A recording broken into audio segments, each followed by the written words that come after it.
The laws of mathematics are absolute, but they can also act as a merciless mirror, revealing that an engineer's finest masterpiece is actually a fatal illusion.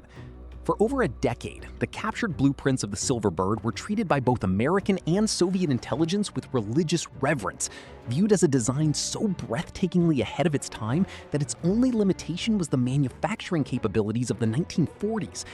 Yet, when the unyielding light of advanced aerodynamic simulation was finally shined upon the calculations, it exposed a hidden structural whisper of doom.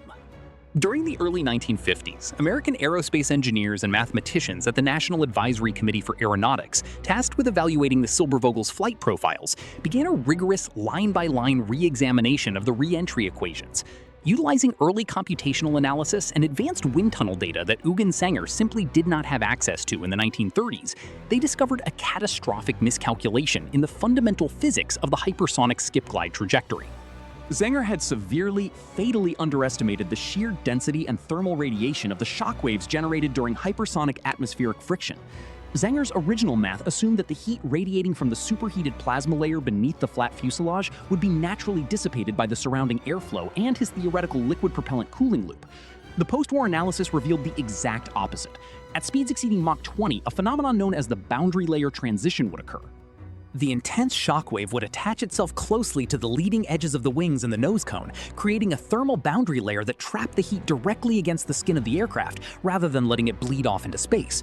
The heat flux during the very first atmospheric bounce was recalculated to be far more intense than Sänger had predicted, spiking to levels that would instantly overwhelm any active cooling system known to science. Instead of gracefully bouncing off the dense layers of the stratosphere like a stone on water, the Silbervogel would have suffered immediate catastrophic structural failure.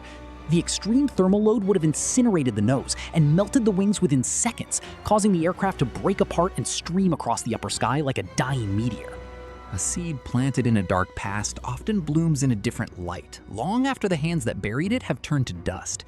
The grandest ideas of tomorrow are rarely built from scratch. They are forged from the discarded iron and corrected calculations of those who came before. When humanity finally claimed its place among the stars, it did not arrive on a path written by pure innocence, but on a trajectory mapped out by the restless ghosts of a global conflict.